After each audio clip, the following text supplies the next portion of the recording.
You already know what to say. You've thought it through, rehearsed it quietly. The moment is right there, and then something happens. A pause that stretches just long enough, and the moment passes, and you don't say it. Later, alone, you replay it.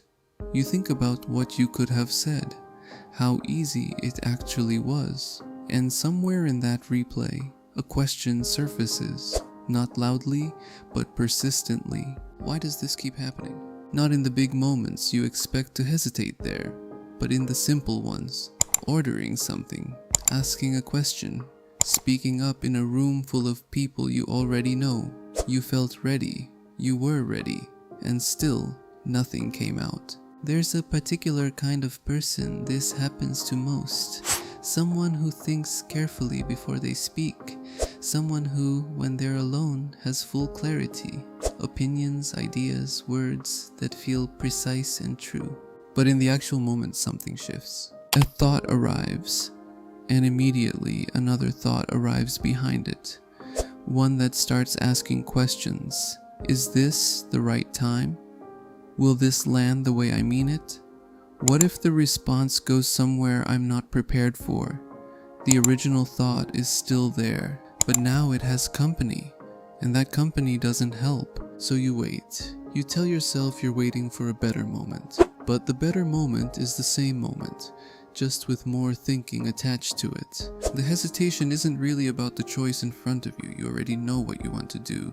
It's about something underneath the choice, and until that's understood, the pattern stays. When you enter a situation that feels even slightly uncertain, your brain has a job to do before you consciously register anything.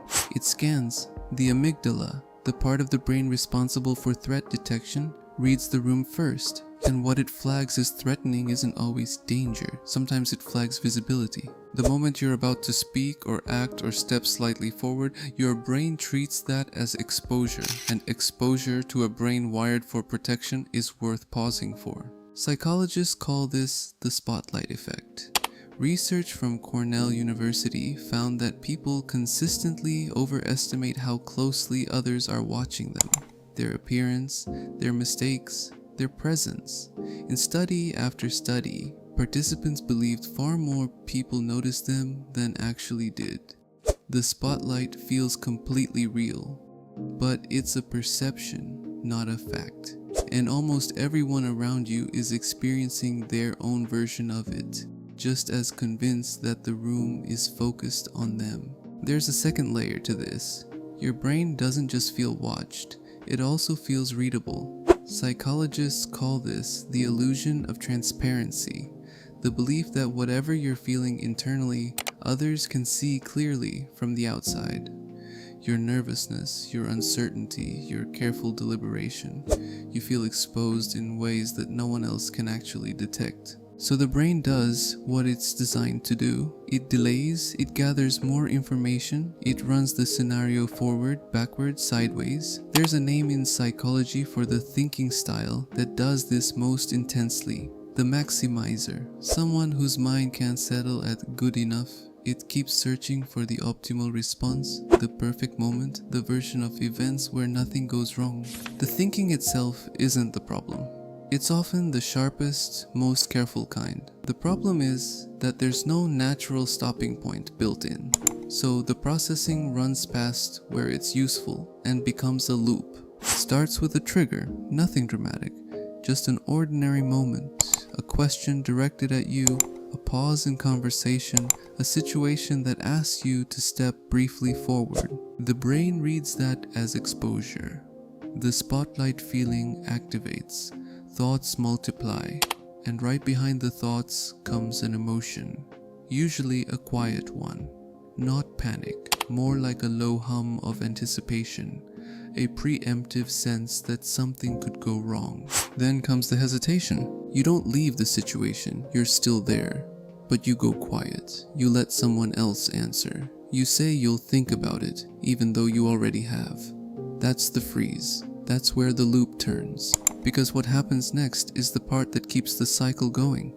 The hesitation works, not in any meaningful way, but it removes the discomfort. The moment you step back, the anxiety drops, and your brain, which is always learning, notes that hesitation reduced the feeling. Use it again. So the loop repeats, not because you're weak or lack confidence, but because your brain has found a short-term solution to a feeling it doesn't want to hold. Research is direct about this. Avoidance reliably reduces anxiety in the moment. That's why it's so hard to interrupt. The relief is immediate. The cost is deferred, until enough of those deferred moments have accumulated. Then, later, alone again, comes the reflection, the replay, the quiet frustration of knowing what you should have done and not doing it. That reflection is real. But if it only stays as reflection, if nothing changes, it becomes its own loop, understanding without action, insight that circles back to the same place. One hesitation doesn't matter, 10 don't either. But what builds slowly, without announcement, is a gap between who you know yourself to be and who you're able to be in the actual moment. Self-trust starts to erode, not dramatically, subtly. A background doubt that wasn't there before. A growing sense that what you feel capable of internally and what you're able to do externally are two different things. Over time, that gap starts to feel like a fixed trait. You begin to think of yourself as someone who hesitates, someone who is clearer alone than in the moment. Research on rumination confirms this progression. The more we replay without acting, the more that replay erodes confidence in our own judgment.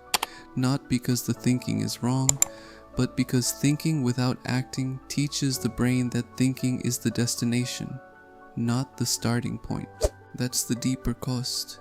Not any single moment of hesitation, but what the accumulated pattern does to your relationship with your own capability. Not courage, not deciding to be more confident. Those are outcomes, not approaches. What actually helps is pre-decision. Making the choice before the moment arrives, not during it. Psychologists call these implementation intentions. The research behind them is substantial. Instead of waiting to decide in the moment, you decide in advance. Not rigidly, just in a simple if-then structure. If this kind of situation comes up, I will do this one specific thing. Not, I'll speak up more. That's too abstract to act on in real time. Instead, something like, if someone asks for input, I'll offer one sentence, whatever comes first. Specific, small, already decided. What this does is reduce the cognitive load at the moment of action. There's no decision to make. It's already been made. The hesitation doesn't get a foothold because the response is already assigned. The other adjustment is simpler. Practice making small decisions quickly on things that don't matter. Research shows that decision-making functions like a skill. It's built through repetition, low stakes, low consequence repetition. Every small choice made without overthinking it slightly recalibrates the brain's relationship to choosing. It learns that deciding is safe. That action doesn't require certainty first. If you want to start practicing this today, I put together a free 3-day workbook called Daily Micro Decisions for Introverts. It's 3 days of small, low-pressure exercises built around exactly what was covered here.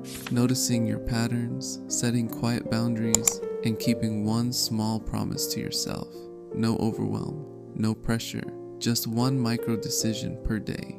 The link is in the description. There's a version of confidence that looks like certainty. Someone who never doubts, never pauses, always knows. That version tends not to think carefully enough to be particularly reliable. A different kind of confidence is quieter. It doesn't come from feeling ready. It comes from having acted when you didn't feel ready and discovering that you were fine. That the room wasn't scrutinizing you the way it felt, that the moment passed and nothing collapsed. For someone who thinks deeply, confidence isn't a starting state. It's accumulated evidence, a record of small moments where action happened despite hesitation, not dramatically, incrementally. One sentence said, one answer given, one small thing done before the loop had time to run. The hesitation isn't a flaw. It's not evidence of anxiety or weakness or some fundamental mismatch between who you are and what you're capable of. It's a learned pattern, one the brain developed because it was useful at some point and has kept running because nothing interrupted it. Changing it doesn't require becoming a different kind of person. It doesn't require being louder, faster, or more certain. It just requires acting slightly, quietly, consistently, in the small moments where the hesitation shows up. The loop doesn't break from the outside, it breaks from inside the moment, from saying the sentence anyway, from giving the answer you already have, from being briefly visible even when it's uncomfortable. You've always had enough to work with, you just needed to understand why you kept stopping. And if you've ever wondered why, even after a moment has passed, the mind keeps going back to it, keeps replaying the conversation, adjusting it, rerunning it, that's what the next video is about. Click the video on screen. Thank you for watching, and I will see you there.